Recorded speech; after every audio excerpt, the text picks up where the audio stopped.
প্রিয় শিক্ষার্থীবৃন্দ, আসসালামু আলাইকুম। আশা করছি তোমরা অনেক অনেক ভালো আছো। ঢাকা বিশ্ববিদ্যালয় ভর্তি পরীক্ষা আমাদের হাতছানি দিয়ে ডাকছে। তো তোমাদের এই প্রিপারেশনকে আরো মজবুত করার জন্য জহিরস বাংলা ইউটিউব চ্যানেলের পক্ষ থেকে ভাইয়া চেষ্টা করছি তোমাদের জন্য খুবই গুরুত্বপূর্ণ বাংলার উপরে কয়েকটি মডেল টেস্ট আপলোড করার জন্য। তো গত ক্লাসে আমরা মডেল টেস্ট ৮ আপলোড করেছিলাম। তো আজকে ভাইয়া মডেল টেস্ট ৮ এর ব্যাখ্যাগুলো তোমাদের সামনে উপস্থাপন করছি। এখানে মনে রাখতে হবে, একটা প্রশ্নের ব্যাখ্যা মানে তুমি একটা প্রশ্ন থেকে ওই রিলেটেড 10টা তথ্য জানবা, কোনো ক্ষেত্রে তুমি 15টা তথ্য জানবা। এই ব্যাখ্যাগুলো তোমাদের জন্য কত গুরুত্বপূর্ণ তোমরা যদি না দেখো তাহলে বুঝতে পারবে না। যেমন আমরা লক্ষ্য করি ১ নম্বর প্রশ্নে আমাদেরকে বলা হয়েছিল ওগো কানুর মা বিপিন বংশী, বলা হয়েছিল এটা কোন গল্পের মাঝে আছে, তাই তো? তো বাক্যটা হচ্ছে আমাদের মাসি পিসি রচনায় উল্লেখ আছে। তাহলে ঠিক আছে, মাসি পিসি রচনা থেকে আমরা এখন আরো কিছু তথ্য জেনে নিই। তথ্যগুলো কি? আমাদেরকে বলা হচ্ছে ছাগলটা বেছে খাওয়াইনি ভালো মন্দ 10টা জিনিস। উক্তিটা কে করেছেন? উক্তিটা করেছেন পিসি। অর্থাৎ পিসি বলেছিলেন যে ভালো মন্দ 10টা কি আমরা খাওয়াই নাই? আচ্ছা, তারপরে বলা হচ্ছে বয়সে সে ছিল অনেক ছোট, চেহারা ছিল অনেক বেশি রোগা। কার সম্পর্কে বলা হয়েছিল? এটা অনেকেই ভাববা যে এটা আল্লাদি সম্পর্কে বলা হয়েছে, তাই না? বয়সে সে ছিল অনেক ছোট, চেহারা ছিল অনেক রোগা। কিন্তু না, এই লাইনটা দিলে তোমরা প্রবলেমে পড়ে যাবে। এটা হচ্ছে রহমানের মেয়ে। ওই যে বুড়ো রহমান, যে মাথার মধ্যে ওই যে বলা হচ্ছে বোঝা উঠিয়ে দিচ্ছিল, সেই রহমানের মেয়ের কথা বলা হচ্ছে। মাসি পিসি গল্প অনুযায়ী খালটি ছিল কি? কনক্রিটের পুলের কাছে। তারপরে কয়জনের মাথায় চড়ে উপরের মস্ত গাদায় খড় জমা হচ্ছে? ৩ জনের মাথায় চড়ে। বয়স্ক, আধা পাকা চুল এবং রোগা শরীর প্রভৃতি বৈশিষ্ট্য সম্পন্ন লোকটা ছিল রহমান। এই বুড়ো রহমানেরই মেয়ের সম্পর্কে বলা হয়েছিল বয়সে সে ছিল অনেক ছোট। আচ্ছা, মাঝবয়সী, বেটে, জোয়ান, মাথায় ঠাসা, কদম ছাটা, রুক্ষ চুল, কার সম্পর্কে বলছে? এটা কৈলেশ সম্পর্কে বলছে। অর্থাৎ কৈলেশের হচ্ছে সে মাঝবয়সী, বেটে, জোয়ান, মাথায় ঠাসা, কদম ছাটা চুল, এটা হচ্ছে কৈলেশের। তারপরে অনেকটা পথ যেতে হবে কৈলেশ, উক্তিটা বলেছিলেন কে? পিসি। তার মানে মাসি পিসি গল্প থেকে আমরা অনেকগুলো তথ্য জেনে ফেললাম যেগুলো আমাদের ভর্তি পরীক্ষার জন্য খুবই গুরুত্বপূর্ণ। ২ নাম্বার বলা হয়েছিল সর্বপ্রথম বাংলা ব্যাকরণ রচনা করেছিলেন কে? সঠিক আনসার হচ্ছে সর্বপ্রথম বাংলা ব্যাকরণ রচনা করেন পর্তুগালের একজন লোক, তার নাম হচ্ছে ম্যানুয়েল দা আসুমসাও। তিনি ছিলেন একজন পর্তুগিজ পাদ্রী। পাদ্রী মানে ধর্মপ্রচারক, এটা দীর্ঘিকার না হ্রস্বইকার হবে। আচ্ছা, অর্থাৎ উনি ছিলেন একজন পর্তুগিজ পাদ্রী। ধর্ম প্রচারের উদ্দেশ্যে তিনি ভারতবর্ষে আগমন করেন এবং ধর্ম প্রচারের সুবিধার্থে বাংলা সহ তিনি বেশ কয়েকটি ভারতীয় ভাষায় জ্ঞান অর্জন করেন। মানে বলা হচ্ছে ম্যানুয়েল দা আশুমসা, আমরা জানি যে ভাস্কো দা গামা সর্বপ্রথম পর্তুগিজ নাবিক হিসেবে এই ভারতবর্ষে আসেন। তার পরবর্তীতে ওনার সাথে অনেক ধর্ম প্রচারকরাও আসে। তো আমাদের এই ম্যানুয়েল দা আশুমসাও ছিলেন একজন ছিলেন। তো তিনি ধর্ম প্রচারের জন্য ভারতের বিভিন্ন ভাষা শিখেন, বাংলা, হিন্দি, এইরকম। তো বলা হচ্ছে 1734 সালে তিনি সর্বপ্রথম ভোকাবুলারিও এম ইডিওমা বেঙ্গালা পর্তুগিজ নামে পর্তুগিজ ভাষায় একটা বাংলা ব্যাকরণ রচনা করেন। অর্থাৎ ওনার যে ব্যাকরণ গ্রন্থ সেটার নাম ছিল ভোকাবুলারিও ইম ইডিওমা বেঙ্গালা পর্তুগিজ। আচ্ছা, তবে তখন বাংলা মুদ্রাক্ষর ছিল না, মানে বাংলাতে যে টাইপ করে সেই মুদ্রাক্ষর তখন বাংলাতে ছিল না। এই বাংলাতে ছিল না বলে গ্রন্থটা 1743 সালে, লক্ষ্য করো, লিখছিল 1734 সালে, আর 1743 সালে সেটা পর্তুগালের রাজধানী লিসবন থেকে রোমান হরফে প্রকাশ করা হয়। অর্থাৎ উনি বেসিক্যালি গ্রন্থটা লিখেছিলেন পর্তুগিজ ভাষায়, কিন্তু গ্রন্থটা প্রকাশ করেছেন তিনি কোন ভাষায়? রোমান ভাষায় প্রকাশ করেছেন। তাই এটিকে বাংলার প্রথম ব্যাকরণ বলা হয়, যদিও এ গ্রন্থে কোনো বাংলার অক্ষর বা বর্ণ ছিল না। অর্থাৎ এই যে ভোকাবুলারিও ইম ইডিওমা বেঙ্গালাই পর্তুগিজ, এটা পর্তুগিজ ভাষায় লিখেছে, রোমান ভাষায় প্রকাশ করছে। এটা যদিও বাংলা ব্যাকরণ, কিন্তু এটাতে কোনো বাংলা বর্ণ ছিল না। অপরদিকে বাংলা ভাষা ব্যবহার করে 1778 সালে সর্বপ্রথম বাংলা ব্যাকরণ রচনা করেন ইংরেজ পণ্ডিত এনবি হ্যালহেড, মানে নাথানিয়েল ব্রাসি হ্যালহেড। তার গ্রন্থের নাম হলো a grammar of the Bengal language. পরীক্ষাতে কিন্তু আসবে যে বাংলা ভাষা ব্যবহার করে সর্বপ্রথম বাংলা ব্যাকরণ রচনা করেন কে? আমরা আনসার করব a grammar of the Bengal language. গ্রন্থটা তিনি ইংরেজিতে লেখেন, তবে এর উদাহরণগুলো বাংলাতে প্রদান করেন। অপরদিকে বাঙালিদের মধ্যে সর্বপ্রথম বাংলা ব্যাকরণ রচনা করেন রাজা রামমোহন রায়। তার গ্রন্থের নাম গৌড়ীয় ব্যাকরণ, যা 1826 সালে প্রকাশিত হয়। অন্যদিকে বাংলা ভাষার একজন অন্যতম পণ্ডিত ছিলেন উইলিয়াম ক্যারি, তার গ্রন্থের নাম হচ্ছে grammar of the Bengali language. আশা করছি অনেকগুলো তথ্য তোমরা এ সম্পর্কে পেয়ে গেছো, পরীক্ষাতে তোমাদের জন্য খুবই গুরুত্বপূর্ণ। 3 নাম্বার, বাগধারা ব্যাকরণের কোন তথ্য আলোচিত বিষয়? এটা হচ্ছে পুরাতন বই অনুযায়ী। মনে রাখবা, বাগধারা ব্যাকরণের বাক্য তথ্যের আলোচিত বিষয়। অ্যাডমিশন টেস্টে প্রায় এ ধরনের প্রশ্ন আসে। তাহলে আমরা একটা সহজ নিয়মে চলে যাই, তাহলে এই বিষয়গুলো আমাদের মনে থাকবে। বলা হচ্ছে বাংলা ব্যাকরণে আলোচ্য বিষয় 4টা, আমরা সবাই জানি, ধ্বনি, শব্দ, বাক্য আর হচ্ছে অর্থতত্ত্ব। আমরা ব্যাকরণের যতগুলো টপিক পড়ি সবগুলো এই 4টার অন্তর্ভুক্ত। তো নিচে আমি একটা চার্ট দিয়েছি, যেমন লক্ষ্য করো ধ্বনিতত্ত্ব, এটা হলে তুমি সারা জীবন মনে রাখতে পারবা কোনটা কোনটা তত্ত্বের আলোচ্য বিষয়। বলা হচ্ছে ধ্বনি তত্ত্বে যতগুলো বিষয় আলোচিত হবে সবগুলোর সাথেই ধ্বনি কিংবা বর্ণ কথাটা সংযুক্ত থাকবে। যেমন ধ্বনির উচ্চারণ, ধ্বনি আছে, ধ্বনি পরিবর্তন, ধ্বনি আছে, ধ্বনির বিন্যাস, ধ্বনি আছে, যুক্ত বর্ণ, বর্ণ আছে, নত্য সত্যবিধান দেখো, বর্ণ আছে। তাহলে ব্যতিক্রম আছে একটা, সেটা কি? সন্ধি। ওকে। 2 নম্বর বলা হচ্ছে পুরাতন বই অনুযায়ী, এটা যেহেতু আমাদের ক এবং খ ইউনিটের পরীক্ষা পুরাতন বই অনুযায়ী হয়েছে, সেজন্য আমরা পুরাতন বই অনুযায়ী এগুলো পড়ছি। আচ্ছা, বাক্য তথ্য বা পদক্রম, বলা হচ্ছে বাক্য তথ্যে যতগুলো বিষয় আলোচিত হবে সবগুলোর সাথেই কোনো না কোনো ভাবে বাক্য কথাটি যুক্ত থাকবে। যেমন বাক্যের প্রকার, বাক্য সংযোজক, বাক্য বিয়োজক, বাক্য সংকোচন, দেখো সবগুলোর সাথে বাক্য কথাটা সংযুক্ত আছে। ব্যতিক্রম আছে অনলি 6টা, সেই 6টা কি কি? পদক্রম, পদ পরিবর্তন, বাগধারা, যতি বা বিরাম চিহ্ন এবং হচ্ছে কি উক্তি। দ্যাট মিন্স বাক্য তথ্যের প্রত্যেকটা বিষয়ের সাথে বাক্য কথাটা যুক্ত থাকে। ব্যতিক্রম 6টা, পদক্রম, পদ পরিবর্তন, বাগধারা, বিরাম চিহ্ন, বাচ্য এবং হচ্ছে কি উক্তি। অর্থতত্ত্বের যতগুলো বিষয় আলোচনা সবগুলোর সাথেই অর্থ কথাটা যুক্ত থাকে, কোনো এখানে বলা হচ্ছে ব্যতিক্রম নেই। যেমন মুখ্যার্থ, শেষে অর্থ আছে, গৌণার্থ অর্থ আছে, বিপরীতার্থক শেষে অর্থ আছে। মনে রাখবা, পরীক্ষার্থে ওরা বিপরীতার্থক না দিয়ে ওরা দেয় বিপরীত শব্দ। তো বিপরীত শব্দ দেখে অনেকে আনসার করে যে এটা যেহেতু শেষে শব্দ আছে শব্দ তত্ত্বের, কিন্তু না, মনে রাখতে হবে বিপরীত শব্দ মানে বিপরীতার্থক শব্দ। দ্যাট মিন্স এটা অর্থতত্ত্বের। তাহলে দেখো, আমরা ধ্বনি তথ্য সবাই জেনে ফেলেছি, সবগুলোর সাথে ধ্বনি বা বর্ণ থাকবে, ব্যতিক্রম সন্ধি। বাক্য তথ্যের সবগুলোর সাথে বাক্য কথাটা থাকবে, ব্যতিক্রম হচ্ছে 6টা, পড়ে ফেলেছি আমরা। অর্থ তথ্যের সবগুলোর সাথে অর্থ কথাটা থাকবে। তাহলে এই ধ্বনি তথ্য, বাক্য তথ্য এবং অর্থ তথ্য ছাড়া যতগুলো বিষয় আলোচিত আছে, মানে উপরের 3টাতে নেই এরকম যতগুলো টপিক আছে আমাদের বাংলা ব্যাকরণের, সবগুলোই শব্দ তথ্যের আলোচ্য বিষয়। এজন্য আমরা লিখেছি উপরযুক্ত 3টে আলোচ্য বিষয় ছাড়া বাকি যা আছে সবই শব্দ বা রূপ তথ্যের আলোচ্য বিষয়। যেমন সমাস, কারক, উপসর্গ, প্রকৃতি প্রত্যয়, বচন, অনুসর্গ, ধাতু, ক্রিয়ার কাল, পদ ইত্যাদি। আশা করছি তোমাদের বুঝে আসছে। তবে যদি নতুন ব্যাকরণ থেকে তোমাদের প্রশ্ন আসে তাহলে মনে রাখবা কারক বর্তমানে বাক্য তথ্যের আলোচ্য বিষয়, বাগধারা অর্থ তথ্যের আলোচ্য বিষয়, নতুন বাংলা ব্যাকরণ অনুযায়ী সন্ধি শব্দ তথ্যের আলোচ্য বিষয়। আমরা যাব 4 নাম্বার। 4 নাম্বার বলা হচ্ছে জুত। জুত শব্দটা বলা হচ্ছে যে ছিল যে নিম্নের উদাহরণের কোনটা জন্তুর ক্ষেত্রে ব্যবহৃত হয়? তো সেটা হচ্ছে জুত। যেমন কি হস্তি জুত। তাছাড়া পাল শব্দটিও শুধু জন্তুর বহুবচনে ব্যবহৃত হয়, যেমন গরুর পাল, বকরির পাল, ভেড়ার পাল। আমরা কিন্তু মানুষের পাল বলি না, তাই না? কারণ জন্তুর ক্ষেত্রেই ব্যবহৃত হয় জুত এবং পাল, মনে রাখতে হবে। অন্যদিকে দাম এবং নিকর এই শব্দগুলো কেবল বস্তুর বহুবচনে ব্যবহৃত হয়, যেমন কুসুম, দাম, কলম, নিকর এগুলো বস্তুর ক্ষেত্রে ব্যবহৃত হয়।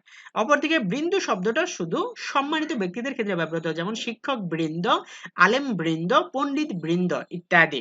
আচ্ছা, 5 নাম্বার বলা হচ্ছে ভালোবাসা দিলে মা মরে যায়। খুবই একটা গুরুত্বপূর্ণ কোশ্চেন। বলা হচ্ছে এটি আমি কিংবদন্তির কথা বলছি কবিতার চরণ। তো এই কবিতা থেকে আমি আরো কিছু গুরুত্বপূর্ণ তথ্য দিয়ে দিলাম, তোমরা দেখে নিবা। যেমন কবির পূর্বপুরুষদের করতলে কিসের সৌরভ ছিল? আনসার হবে পলিমাটির। কবির পূর্বপুরুষদের পিঠে কিসের মতো ক্ষত ছিল? রক্ত জবার। খুবই গুরুত্বপূর্ণ। তিনি ড্যাশ পাহাড়ের কথা বলতেন। শূন্যস্থানে পড়বে তিনি অতিক্রান্ত পাহাড়ের কথা বলতেন। তিনি অতিক্রান্ত পাহাড়ের কথা বলতেন। শাপথ শব্দের অর্থ কি? শাপথ শব্দের অর্থ হচ্ছে হিংস্র মাংসাশী শিকারী জন্তু। পরীক্ষাতে কিন্তু এগুলো আসবে। শাপথ শব্দের অর্থ হলো হিংস্র মাংসাশী শিকারী জন্তু। কে কবি ও কবিতার কথা বলতেন? এটা সঠিক আনসার হবে কবির পূর্বপুরুষরা। কবির পূর্বপুরুষরা হচ্ছে কবি ও কবিতার কথা বলতেন। জিহ্বায় উচ্চারিত প্রতিটি সত্য শব্দই কি? জিহ্বায় উচ্চারিত প্রতিটি সত্য শব্দই কবিতা। এগুলো কিন্তু পরীক্ষাতে আসবে, খুবই গুরুত্বপূর্ণ। তোমরা স্ক্রিনশট দিয়ে রেখে দিতে পারো। 6 নাম্বার আমাদেরকে বলা হচ্ছে যাব থেকে যাইব, এটা হচ্ছে ব্রিপকর্ষ বা মধ্য স্বরাগমের উদাহরণ। এখন আমরা বেসিক্যালি সবাই জানি মাঝখানে যদি কোনো স্বরধ্বনির আগমন ঘটে তাকে বলে মধ্য স্বরাগম, কিন্তু পরীক্ষাতে ওরা মধ্য স্বরাগম অপশনে না দিয়ে দিবে ব্রিপকর্ষ। আর মনে রাখতে হবে মধ্য স্বরাগমের আরো দুইটা নাম আছে, একটা হচ্ছে ব্রিপকর্ষ আর একটা হচ্ছে স্বরভক্তি। শব্দের আদি অন্ত কিংবা মাঝে কোনো স্বরধ্বনির আগমন ঘটলে তাকে স্বরাগম বলে, আর শব্দের মাঝে যদি কোনো স্বরধ্বনির আগমন ঘটে তবে তাকে মধ্য স্বরাগম কিংবা বিপকর্ষ বা স্বরভক্তি বলে। এই বিপকর্ষ বা স্বরভক্তি হচ্ছে মধ্য স্বরাগমের অপর দুইটা নাম। অপরদিকে শব্দের শেষ বর্ণ যদি যুক্ত বর্ণ হয় এবং তার পূর্বে যদি রস্বই কিংবা রস্যু আসে তাহলে তাকে অপিনিহিতি বলে। এটা খুবই গুরুত্বপূর্ণ, পরীক্ষাতে কিন্তু এটা আসবে।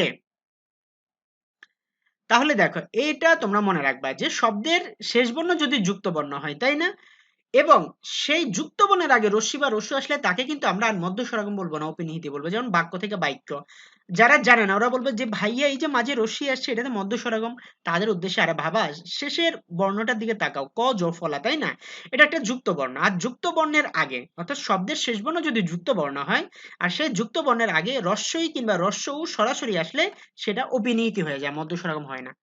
তাহলে সত্য থেকে সৈত্য, কন্যা থেকে কন্যা, ধন্য থেকে ধৈন্য, তাই না, এগুলো হয়ে যাবে আমাদের অপিনিহিতির উদাহরণ, বাক্য থেকে বাক্য। তো আরো কিছু গুরুত্বপূর্ণ মধ্য স্বরাগমের উদাহরণ আমরা দিলাম, যেমন চাল থেকে চাউল, প্রীতি থেকে প্রীতি, যত্ন থেকে যতন, ডাল থেকে ডাউল, ক্লিপ থেকে ক্লিপ, গ্লাস থেকে গ্লাস, খাবো থেকে খাইবো, গ্রাম থেকে গ্রাম, ক্লাস থেকে ক্লাস, কও থেকে কইও, রত্ন থেকে রতন, প্রেক থেকে পেলে। এগুলা মধ্য স্বরাগমের উদাহরণ, তোমরা দেখে নিবা। এতক্ষণ অরিন্দ্রম কহিলা বিষাদে, এটা অলরেডি অনেক পরীক্ষাতে চলে আসছে। এখানে বিষাদে কোন বিভক্তি, তাদের উদ্দেশ্যে এখানে বিষাদে হচ্ছে অপাদান কারকে সপ্তমী বিভক্তি। মনে রাখতে হবে যা দ্বারা উৎপত্তি ভয় বিচ্ছেদ বোঝায় তাকে অপাদান কারক বলে। অর্থাৎ বলা হচ্ছে এতক্ষণে অরিন্দ্রম কহিলা বিষাদে, এতক্ষণে অরিন্দ্রম কহিলা বিষাদে, এখানে বিষাদে অপাদান কারকে সপ্তমী বিভক্তির উদাহরণ। যা দ্বারা উৎপত্তি বোঝায়, ভয় বোঝায়, বিচ্ছেদ বোঝায় তাকে অপাদান কারক বলে। যেখান থেকে কিংবা যে জায়গা থেকে উৎপত্তি হয় সেটা অপাদান কারকের উদাহরণ, মনে রাখতে হবে যেখান থেকে কিংবা যে জায়গা থেকে উৎপত্তি হবে সেটা অপাদান কারক। তাহলে আলোচ্য বাক্যে অরিন্দমের যে কওয়া কিংবা বলা তার উৎপত্তি হচ্ছে বিষাদ থেকে বা রাগ থেকে, আর যেখান থেকে উৎপত্তি হবে সেটা অবভিয়াসলি অপাদান কারক, আর শেষে এই বিভক্তি থাকে সেটা সপ্তমী বিভক্তি। এই জন্য আমাদের এটা হয়ে গেছে অপাদানের সপ্তমী বিভক্তি। তো আমি আরো কিছু অপাদান কারকের উদাহরণ দিয়েছি তোমাদের সুবিধার্থে, যেমন বোটা আলগা ফল গাছে থাকে না, ফলটা আলগা হয়েছে কোন জায়গা থেকে, বোটা থেকে, দ্যাট মিনস অপাদানের শূন্য। যেখানে বাঘের বয় সেখানে কি হয়, সন্ধ্যা হয়। তাহলে যেখানে বাঘের বয় বলা হচ্ছে যে আমরা কাকে ভয় পাচ্ছি, বাঘকে, শেষে এর আছে এজন্য ষষ্ঠী বিভক্তি, কারণ যাকে ভয় পাবো যাকে ভয় পাবো না তাই অপাদান। সোমবার থেকে পরীক্ষা শুরু হবে, তাহলে কাজটা আরম্ভ হচ্ছে কবে থেকে, সোমবার থেকে, দ্যাট মিনস অপাদান কারকে। এই যে সোমবার জাস্ট বলা হচ্ছে এই সোমবার, এখানে থেকেটা বাদ দিয়ে জাস্ট সোমবারের নিচে আন্ডারলাইন, দ্যাট মিনস এটা আমাদের হয়ে যাবে অপাদান কারকে শূন্য বিভক্তি। আর যদি এই সোমবার থেকে বলতো সোমবার থেকে পরীক্ষা শুরু হবে, যদি বলতো এই সোমবার থেকে এটা কোন কারকে কোন বিভক্তি, তাহলে কিন্তু সেটা অপাদানে পঞ্চমী হয়ে যেত, কারণ তখন থেকেটা অ্যাড হয়ে যেত। আশা করছি তোমরা কনসেপ্টটা বুঝতে পেরেছ। ওকে, তারপরে বলা হচ্ছে যে সরিষা হতে তৈল হয়, সরিষা হতে তৈল হয়, তাহলে এখানে বলা হচ্ছে তৈলের এটা উৎপত্তি হবে, অর্থাৎ বলা হচ্ছে যে আমাদেরকে তৈলের উৎপত্তি হচ্ছে কোন জায়গা থেকে, তৈলের উৎপত্তি হচ্ছে আমাদের সরিষা থেকে। আর সরিষা থেকে যেহেতু আমাদের উৎপত্তি হচ্ছে সেহেতু যেখান থেকে উৎপত্তি হয় সেটা হয়ে যাবে আমাদের অপাদান কারক। আর হতে আছে থেকে অপাদান কারকে পঞ্চমী বিভক্তি। ছাদে পানি পড়ে মানে ছাদ হতে পানি পড়ে, এটা হয়ে যাবে অপাদানের সপ্তমী বিভক্তি, এই যে শেষে এ আছে। ওকে, তারপরে আমরা চলে যাই, বলা হচ্ছে 8 নাম্বার, হরতন শব্দটা ওলন্দাজ ভাষার শব্দ, পরীক্ষাতে আসবে কিন্তু। তাস খেলার সাথে সম্পর্কিত যতগুলো শব্দ বাংলা আছে তার সবগুলো ওলন্দাজ। ওলন্দাজ মানে কোন দেশের ভাষা, নেদারল্যান্ডসের ভাষা। তার মানে নেদারল্যান্ডসের ভাষা হলো ওলন্দাজ। ওলন্দাজরা ব্যবসা করার উদ্দেশ্যে দীর্ঘদিন যাবৎ ভারতে অবস্থান করেছিল, ফলে তাদের ব্যবহৃত অনেক শব্দ আমাদের বাংলায় রয়ে গেছে। তো ওলন্দাজ মনে রাখার জন্য ভাইয়া তোমাদের এখানে ছড়া দিয়ে দিলাম, তোমরা এই ছড়াটা মনে রাখলে ওলন্দাজ শব্দগুলো মনে রাখতে পারবা। ওলন্দাজদের তাস খেলতে লাগে ইস্কাপন, আরো লাগে টেক্কা তুরুফ হরতন ও রুইতন, দ্যাট মিনস ওলন্দাজ ইস্কাপন টেক্কা তুরুফ হরতন রুইতন এগুলো ওলন্দাজ শব্দ। আমি চিরকালই ইংরেজের বন্ধু, মৃত্যু পর্যন্ত এই বন্ধুত্ব আমি বজায় রাখবো, উক্তিটি করেছেন অমিচাঁদ। সিরাজউদ্দৌলা নাটক থেকে আরো কিছু গুরুত্বপূর্ণ তথ্য আমি এখানে উপস্থাপন করলাম। যেহেতু খ ইউনিটের পরীক্ষায় নাটক এবং উপন্যাস থেকে প্রশ্ন আসছে, দ্যাট মিন্স বিষয়টা গুরুত্বপূর্ণ। যুদ্ধে জয়লাভ অথবা মৃত্যুবরণ এই আমাদের প্রতিজ্ঞা, উক্তিটা করেছেন প্ল্যাটন, তাই তো? আমাদের কারো অদৃষ্ট মেঘ মুক্ত থাকবে না শেঠজি, উক্তিটা করেছেন মির্জাফর, তাই না? তাদের কারো কপালেই মেঘ মুক্ত থাকবে না। আচ্ছা, চারদিকে শুধু অবিশ্বাস আর ষড়যন্ত্র, উক্তিটি করেছেন রায়দুল্লভ মিরনকে উদ্দেশ্য করে। তোমরা কোম্পানির 70 টাকা বেতনের কর্মচারী, উক্তিটা করেছেন ড্রেক। ব্রিটিশ সিংহ ভয়ে লেজ গুটিয়ে নিলেন, এ বড় লজ্জার কথা, উক্তিটি উমিচাঁদের। তার মানে তথ্যগুলো খুবই গুরুত্বপূর্ণ, তোমরা এরকম গুরুত্বপূর্ণ তথ্যগুলো বই থেকে পড়ে নিবা। I can't spare a moment, বাক্যটার যথাযথ বঙ্গানুবাদ হচ্ছে আমার তিল মাত্র সময় নেই। বঙ্গানুবাদের ক্ষেত্রে তোমরা অবশ্যই মনে রাখবা সেই অপশনটা উত্তর হবে যেটি প্রবাদ বা প্রবচনের মতো। তোমাদেরকে আমি ইজিলি একটা কথা বলি যে ইংরেজিতে, বাংলাতে যেমন প্রবাদ প্রবচন আছে, ইংরেজিতেও আছে। তো ইংরেজিতে যখন ওরা একটা প্রবাদ বলে, তুমি এটা শাব্দিক কখনো অনুবাদ করবা না। তুমি দেখবা ওদের ইংরেজি ওই কথাটার মতো আমাদের বাংলাতে প্রচলিত এরকম কোন প্রবাদ আছে, বাংলাতে প্রচলিত যে প্রবাদটা তোমার মনে হবে এটা কাছাকাছি, ওটাই অ্যান্সার করবা। ওকে, তাহলে আমরা হচ্ছে নিচের আরো কয়টা উদাহরণ দেখি। যেমন বলেছে cut your coat according to your cloth, এটার বাংলা অর্থ করলে হয় কি দেখো তো, যে অ্যাকর্ডিং টু ইউর ক্লথ মানে তোমার আহ, জামা জামা কাপড় অনুযায়ী তোমার কোট তুমি কাটো বা কর্তন করা, এটার অর্থটা হচ্ছে বা তুমি তৈরি করো এইরকম। তো এটার অর্থটা দাঁড়াচ্ছে আমাদের বাংলা থেকে আই বুঝে বাই করো। আরে বাবা, তোমার জামা দেখো কয়টা আছে, সেটা দেখে তুমি জামা ছিঁড়ে ফেলে দাও। সেম ভাবে বলা হচ্ছে তোমার আয় দেখে তুমি ব্যয়, আয় বুঝে তুমি ব্যয় করো। তোমাকে ইংরেজির সাথে সিমিলার দেখতে হবে বাংলাতে কোন প্রবাদটা মিলে। ফিফথ কলামিস্ট মানে হচ্ছে ঘরের শত্রু বিভীষণ, এটা কিন্তু সংবাদপত্র দিবা না। আচ্ছা, out of sight out of mind মানে কি চোখের আড়াল তো মনের আড়াল, এটা মোটামুটি সবাই পারবা। He is out for your blood, সে তোমাকে খুন করবে। আফটার মিট কামস মাস্টার্ড, অর্থ হচ্ছে নুন আনতে পান্তা ফুরায়। আচ্ছা, 11 নম্বর দেখি, বলা হচ্ছে বাঁশি বাজে ওই মধুর লগনে, এটি হলো কর্মকর্তী বাচ্যের উদাহরণ। বাক্যের বিভিন্ন ধরনের প্রকাশ ভঙ্গিকে বাচ্য বলে। বাচ্য সাধারণত তিন প্রকার, যথা কর্তৃবাচ্য, কর্মবাচ্য এবং ভাববাচ্য। এছাড়া কর্মকর্তৃবাচ্য নামে বাচ্যের আরেকটা প্রকার রয়েছে, বস্তুকর্তা বাক্যের প্রথমে আসলে। বস্তুকর্তা মানে কি?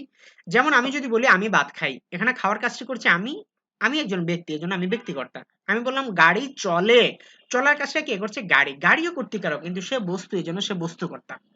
আশা করছি কনসেপ্টটা ক্লিয়ার। বলা হচ্ছে নৌকা চলে, চলার কাজ কে করছে? নৌকা, নৌকা এজন্য বস্তু, এজন্য সে বস্তুকর্তা। তাহলে বলা হচ্ছে এই বস্তুকর্তা যদি বাক্যের প্রথমে আসে তাহলে তাকে কর্মকর্তী বাচ্য বলে। বাঁশি বাজে, বাজার কাজ কে করছে? বাঁশি, বাঁশি যেহেতু ব্যক্তি না বস্তু, দ্যাট মিন্স কর্মকর্তী বাচ্য। তাহলে উদাহরণগুলো দেখো, নৌকা চলছে, নৌকা কর্তৃকারক, আর সে যেহেতু বস্তুকর্তা দ্যাট মিন্স কর্মকর্তী বাচ্য। দেখো লাল মরিচ নাচে ছোট ছোট গাছে, বস্তু। শঙ্খ বাজে, বস্তু। ঘুড়ি উঠছে, বস্তু। বাজনা বাজে, বস্তু। ফুল ফোটে, বস্তু। অর্থাৎ বস্তুকর্তা বাক্যের প্রথমে থাকলেই তাকে বলবো আমরা কর্মকর্তী বাচ্য। আশা করছি জীবনও বলবা না। 12 নাম্বার, জাদ্রেল টাইপের এক মিলিটারি পান্ডাকে দেখে প্রিন্সিপালের কালো মুখ বেগুনি হয়ে গেল, এটা রেইনকোট গল্প থেকে নেওয়া হয়েছে। আরো কিছু গুরুত্বপূর্ণ আমরা তথ্য দেখি। যেমন বলেছে দুটো ছিটকিনি, একটা খিল ও কাঠের ডাসা খুলে দরজার কপাট ফাঁক করতেই বাতাস আর বৃষ্টির ঝাপটার সঙ্গে কে ঘরে ঢোকে? আনসার ভাই প্রিন্সিপালের পিয়ন। তলব কিয়া আবি জানে হোগা, উক্তিটা কে কাকে বলেছে? প্রিন্সিপালের পিয়ন নুরুল হুদাকে বলেছে। মিলিটারিরা কোথায় তাদের ক্যাম্প স্থাপন করেছে? কলেজের জিমনেশিয়ামে, খুবই গুরুত্বপূর্ণ। ইসাক মিয়া বৈঠিয়ে চাটা খাইয়ে, আচ্ছা, এই 5-7 মিনিট লাগেগা, উক্তিটা করেছে নুরুল হুদা। মিলিটারির প্রাদুর্ভাবের পর থেকে কাকে দেখে সবাই তটস্থ? ইসাক মিয়াকে, যে প্রিন্সিপালের পিয়ন। তারপর বলা হচ্ছে যেতেই হবে, বলা হচ্ছে ইসাক মিয়া কখন থেকে বাংলা বলা ছেড়েছে? এপ্রিলের শুরু থেকে, পরীক্ষাতে আসবে কিন্তু, খুবই গুরুত্বপূর্ণ। যেতেই হবে অসময়ের বৃষ্টিতে ভিজে তোমার হাঁপানির টানটা আবার, এত মায়ের ছলে অবভিয়াসলি বুঝতে পারছো কথাটা নুরুল হুদার বউ আসমা ছাড়া আর কিছুই অন্য কেউই বলবে না। দ্যাট মিন্স কথাটা বলেছে নুরুল হুদার বউ আসমা। সুশীল শব্দের বিপরীত শব্দ কিন্তু কুশীল না, দুঃশীল। এরকম গুরুত্বপূর্ণ বিপরীত শব্দ আমরা দেখিনি, যেমন জরা, এটা বিপরীত শব্দ কিন্তু মরা না, যৌবন। ঝানু, ঝানু মানে হচ্ছে চালাক, বিপরীত শব্দ অপটু। ঝুনা, আমরা গ্রামাঞ্চলের নারিকেল যখন পাইকা যায় ওটাকে ঝুনা নারিকেল বলি না, ঝুনা মানে পাইকা গেছে। আর যেটা বলে আমরা ডাব, ওটার নাম হচ্ছে কাঁচা, কাঁচাকে অনেকে বলে কচি ডাব, তাই না? কাঁচাটা বলে কচি ডাব, আর যে ডাবটা পাইকা যায় ওটা বলে ঝুনা, ঝুনা নারিকেল। দ্যাট মিনস ঝুনার বিপরীত শব্দ কাঁচা। তস্কর সাধু। তারপর বলা হচ্ছে যোজক প্রণালী, রুষ্ট তুষ্ট, পরীক্ষাতে দিবে রুষ্ট পুষ্ট, ভুল করবা না কিন্তু। দিন ধনী, দিন মানে গরিব। উদ্যত বিনীত, আবিল অনাবিল, খুবই গুরুত্বপূর্ণ।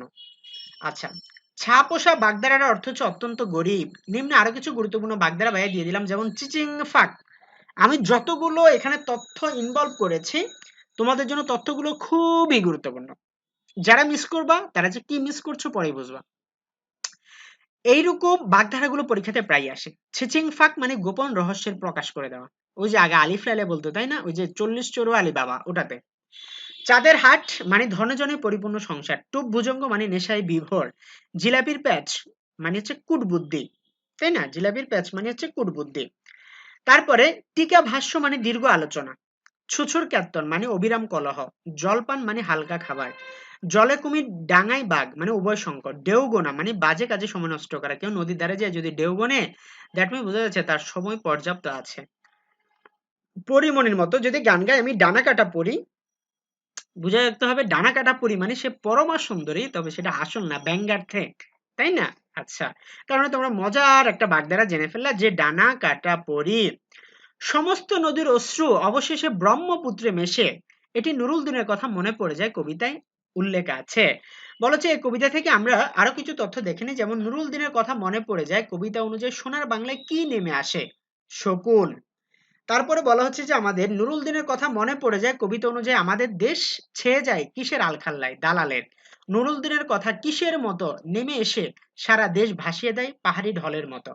কালঘুম শব্দের অর্থ মিত্র, মরা আঙিনায় মানে হলো মৃত্যু নিথর অঙ্গনে। এগুলো খুবই গুরুত্বপূর্ণ, দেখে নিবা। 16 নাম্বার বলা হচ্ছে যুবজানি কোন সমাসের দৃষ্টান্ত? যুবজানি হচ্ছে যুবতী যায় যার, মানে যুবতী স্ত্রী যার, তাকে বলে যুবজানি। শেষে যেহেতু যার আছে দ্যাট মিন্স বুঝে ফেলছে এটা বহুব্রীহি সমাস, তাই না? এখানে পূর্বপদ পরপদ কোনো পদেরই প্রাধান্য পায় না, বরং যে ব্যক্তির স্ত্রী যুবতী তাকে বোঝাচ্ছে। আর কোনো পদের প্রাধান্য না পেলে তাকে বহুব্রীহি সমাস বলে। নিম্নে আরো কিছু গুরুত্বপূর্ণ বহুব্রীহি সমাসের উদাহরণ আমি দিয়ে দিয়েছি, যেমন বেওয়ারিশ মানে নাই ওয়ারিশ যান, নয় বহুব্রীহি। গায়ে হলুদ, গায়ে হলুদ দেওয়া হয় যে অনুষ্ঠানে, এটা মধ্যপদলোপী বহুব্রীহি প্লাস ওলক বহুব্রীহি। তবে তোমরা পরীক্ষাতে আসলে মধ্যপদলোপী বহুব্রীহি আনসার করবা। তে পায়া মানে হচ্ছে 3 পা বিশিষ্ট যা বা 3 পা আছে যার, সংখ্যাবাচক বহুব্রীহি। বিনা পানি মানে বিনা পানিতে যার, ব্যাধিকরণে বহুব্রীহি। গুষাগুষি, গুষিতে গুষিতে যে লড়াই, ব্যতিহারে বহুব্রীহি। এরকম গুষাগুষি, ঠুসাঠুসি, মারামারি এগুলো সব ব্যতিহারে হয়। চৌথা হলো গণনা বা পরিমাণবাচক সংখ্যাবাচক শব্দ। 1/4 বলা হয় মানে 4 ভাগের 1 ভাগকে বলা হয় চৌথা সিকি পোয়া। 1/3 বলে তেহাই। 4/3 বলে পৌনে। তাছাড়া সোয়া, দেড়, সাড়ে ইত্যাদি সবগুলো পরিমাণ বা গণনাবাচকের উদাহরণ। 18 নাম্বার নি যোগ আ সমান সমান নেওয়া। এখানে দীর্ঘই, দেখো এই যে দীর্ঘইটা আছে, দীর্ঘইটা হয়ে গেছে এ, আর দীর্ঘের স্থলে যদি এ হয়ে যায় তাহলে সেটাকে গুণ বলা হয়। দীর্ঘের স্থলে যদি এ চলে আসে সেটাকে গুণ বলে। এ সম্পর্কে আরো কিছু উদাহরণ আমরা নিচে দিয়ে দিলাম, যেমন লক্ষ্য করো 3টা পরিবর্তনকে গুণ বলে, সেটা কি? রস্বই কিংবা দীর্ঘের স্থলে যদি আসে এ তাহলে তাকে বলে গুণ। অপরদিকে দেখো রস্বই বা দীর্ঘের স্থলে যদি ওই আসে তাহলে তাকে বলে বৃদ্ধি। একেবারে মাথায় গেঁথে রাখতে হবে, জীবনও ভুল হবে না। রস্য বা দীর্ঘের স্থলে যদি ও আসে গুণ, রস্য বা দীর্ঘ স্থলে ও, দ্যাট মিন্স বড়টা আসলে বৃদ্ধি। ঋর স্থলে অর আসলে গুণ, ঋর স্থলে আর আসলে বৃদ্ধি। তার মানে দেখো যদি আসে ছোটটা, এই যে এ ছোট ওই বড়, ও ছোট ও বড়, অর ছোট আর বড়। অর্থাৎ যদি রস্বই বা দীর্ঘের স্থলে ছোটটা আসে গুণ, বড়টা আসলে বৃদ্ধি, ছোটটা আসলে গুণ, বড়টা আসলে বৃদ্ধি। তার মানে মনে রাখবা রস্বই বা দীর্ঘের স্থলে ছোটটা হলে গুণ, বড়টা হলে বৃদ্ধি। বড়টা মানে ওই, হ্রস্ব বা দীর্ঘ স্থলে ও, ছোটটা হলে গুণ, বড়টা হলে বৃদ্ধি, এগুলা মনে রাখবা। আর 4 নাম্বার বৃদ্ধির সরল স্থলে আ হলে তাকে বলা হয় বৃদ্ধি, যেমন সমাজ যোগ স্নেক সামাজিক। সমাজ এই যে দন্তস্বর সাথে অ ছিল এটা হয়ে গেছে আ। প্রি যোগ ঘন, এখানে এই যে রি ছিল, রির পরিবর্তে এখানে চলে আসছে আর, এই যে সরে আর রেফ আর। যুব যোগ অন সমান সমান যৌবন, এই যে রস্যু ছিল রস্যুর পরিবর্তে হয়ে গেছে যে আমাদের ও। আশা করছি কনসেপ্টটা বুঝে আসছে তোমাদের। নালায়েক, আমাদেরকে বলেছে নালায়েক শব্দটি ফার্সি উপসর্গের উদাহরণ। নালায়েকের না হলো ফার্সি উপসর্গ। ফার্সি উপসর্গ মনে রাখার কৌশল শিখিয়ে দিচ্ছি, বরবত কম না নিমফি ব বে দরকার। তার মানে তোমরা যদি এই সিরিয়ালটা মনে রাখতে পারো, ইনশাল্লাহ তোমরা ফার্সি শব্দ জীবনও বলবা না, ফার্সি উপসর্গ। বরবত, কমলা, নিমফি, ব বে দরকার। 20 নাম্বার, ভারতীয় উপমহাদেশের সবচেয়ে প্রাচীন জাদুঘর কলকাতা জাদুঘর। এটি ইন্ডিয়ান মিউজিয়াম বা ভারতীয় জাদুঘর নামেও পরিচিত। কলকাতার পার্ক স্ট্রিটে অবস্থিত এই জাদুঘর 1814 সালে প্রতিষ্ঠিত হয়। এটি ভারতীয় উপমহাদেশের সবচেয়ে প্রাচীন জাদুঘর। তোমরা জানো ব্রিটিশ পিরিয়ডের রাজধানী কলকাতাতে ছিল। তো যেহেতু রাজধানী কলকাতাতে ছিল ব্রিটিশ পিরিয়ডে, সেজন্য এই কলকাতাতেই আমাদের প্রাচীন জাদুঘর স্থাপিত হয়। আশা করছি এই 20টা সলিউশনের মাধ্যমে তোমরা যারা গত এক্সামটা দিয়েছো তোমরা একটা ভালো ব্যাখ্যা পেয়েছো। আর যারা এক্সামটি দাওনি তোমরা হচ্ছে আহ, আমাদের ভিডিওতে দেওয়া আছে, ডেসক্রিপশন বক্সে আমি দিয়ে দেব। তোমরা হচ্ছে এক্সাম 8 নাম্বারটা সবাই দিয়ে নিবা। আর ভাইয়ার চ্যানেলের ভিডিওগুলো যদি তোমাদের কাছে ভালো লাগে তাহলে তোমরা ফ্রেন্ডদের সাথে বেশি বেশি শেয়ার করবা, আর চ্যানেলটা সাবস্ক্রাইব করে পাশে থাকবা। সবাই ভালো থাকবা। আল্লাহ হাফিজ।